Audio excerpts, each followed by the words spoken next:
what I'm talking about. Now, another thing, earlier this year you announced that you're battling cancer. How are you doing?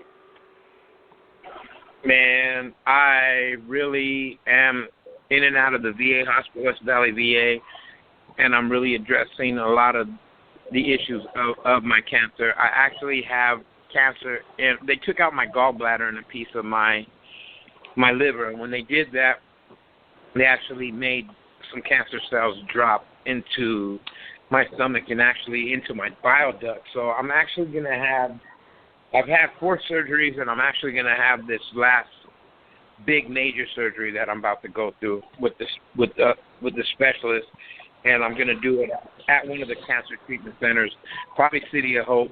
But I'm actually, I leave things like that, a lot of it, I'm a real God-fearing man, so I leave a lot of that in the hands of the Lord, and I don't really want to put myself in that position, because the Lord is actually our best physician anywhere. He can heal you instantly, you know what I mean? And so I believe in the strength of me just really fighting, being strong. I've changed my whole dietary. I mean, I really can't eat the way I used to eat, not because I don't want to. I would love to go sit down and eat crazy once in a while, but I really can't do it because of what I've gone through already through the cancer. But I'm going to tell you what it does is cancer makes you, it's actually probably the biggest wake-up call any person in their whole world and life could ever get, because it makes you really, really appreciate your life, man, in a different realm. And that's where I'm at right now, man. I really, really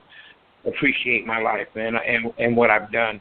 I've done a lot of terrible things in my life. I hate to say it, but the beautiful things that I've done outweigh the bad. And so, man, I really am blessed to continue being here, man, and blessed. So I take every day like it's my last day, and I try to live it to the fullest. I'm a single dad raising a 10-year-old boy on my own, man, and so I really got to instill proper moral value and make sure that he's being raised right.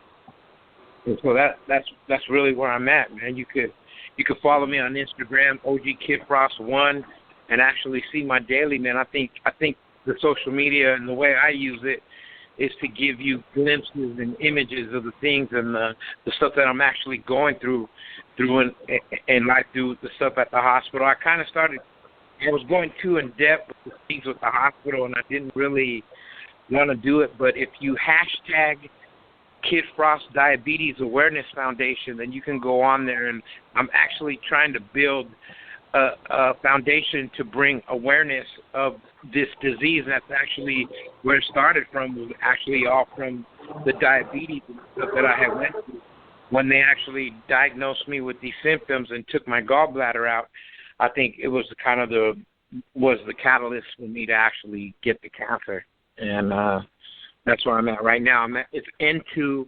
I actually been diagnosed with N2 gallbladder cancer inside the bile duct. So that's where I'm at with it right now. And you said this next surgery that's coming up, that should remove all the cancer, correct? Yeah, exactly. That's where we're at right now. They're gonna cut it out. They're gonna probably cut out a piece of my stomach, actually.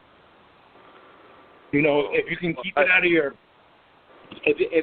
you gotta keep it out of your intestines. And the thing about it is that this surgery, why it's so delicate, and what they have to do is that they have to go around the joining lymph nodes and actually cut out all the surrounding lymph nodes around it as well, so that none of the cancer cells can go and spread themselves into my.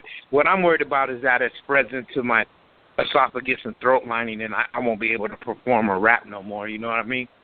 But other than that, man, I mean, that's my biggest fear. I went deaf in my left side, sensory perception. I went deaf in my left ear 3 days after my 53rd birthday. And so I've been battling bouts of dementia and vertigo and stuff like that. And actually with the neuropathy and the nerve ending damage that I'm already suffering, I'm actually in rebuild mode. So I'm actually stronger than I've ever been in my whole life. I'm actually in more better shape than I've ever been in my whole life. I mean, I shredded 100 pounds, and I'm really trying to really be out here for you guys as long as I really can.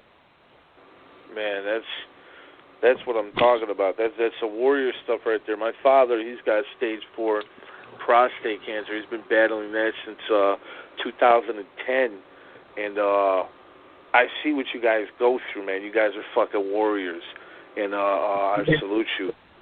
You know, I salute you, man. Keep fighting strong, man. God bless everybody and your pops and anybody that goes through any of this. I mean, because, like you said, man, some of the biggest battles that people don't really see are battles being fought, and then don't say nothing about it, period, and they just go through it. You know what I mean? Yeah. You know, that's exactly what. And you know, another thing people need to be aware of too.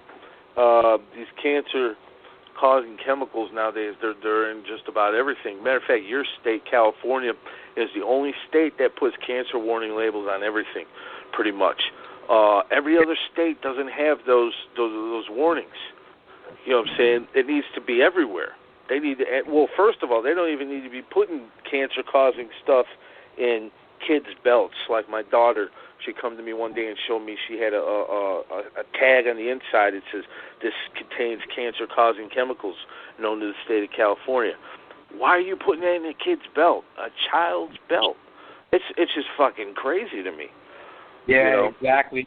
There's so many cancer things that they're finding out now. Look at the newest one that really freaked me out the hardest was cancer in Johnson's baby powder.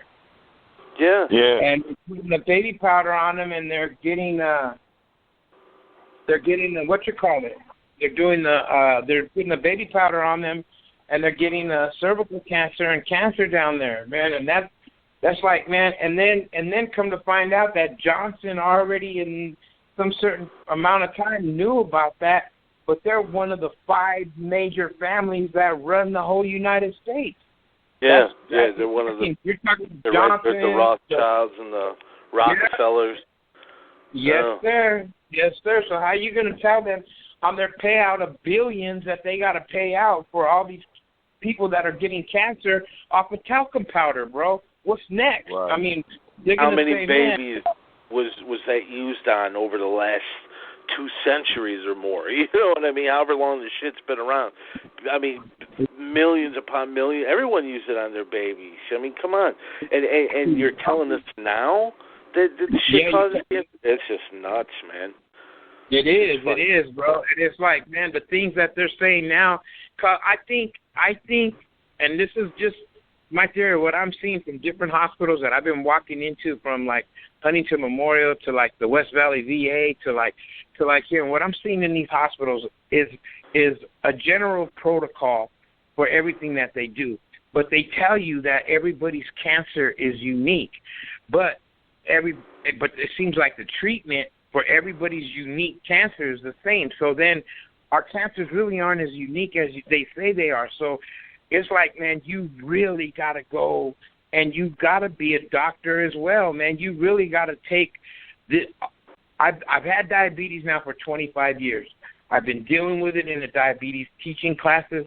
I am pretty much a foremost expert on diabetes. I mean, I've pretty much figured out the niches on the A1Cs, on the blood levels. I know every new drug to man, from Tragenta to all the new stuff, Invokana, to every single one of the new ones, to every single one of the old ones.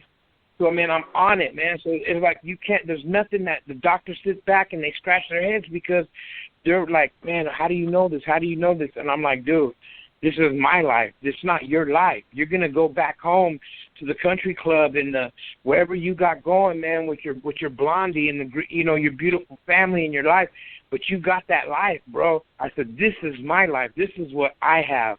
So if I'm not in tune and in debt to what I'm doing and leaving my life in your hands, I just can't do that, bro, because you're only calling me in here to interview me and talk to me and probe me and tap on me and draw my blood for 15, 20 minutes, bro. What do you really know deadly about my life, bro? Is you don't know me. So I got to be on point with all my shit, and they hate me, bro, because I ask every single in-depth question. Well, what are the side effects of this drug, and what is it going to do? What are the effects on my kidney and liver? I'm not worried about that. I'm worried about now you took my gallbladder out. Now I don't have a filter, which is what the gallbladder is anyway. So now that pill is just dropping in my stomach. So what actually effects of that pill am I really getting to cure me? And what is the ailment that it's going to do on my kidney and liver more than damage than it's going to do than no. So we're not going to treat myself with that pill. Eliminate it. And I was like, man, they trip on me, bro. And it's like, treat me, because they're not going to cure you. They're only giving you treatment. This dude ain't going to cure you because he tells you, I'm in a practice. This is a medical practice.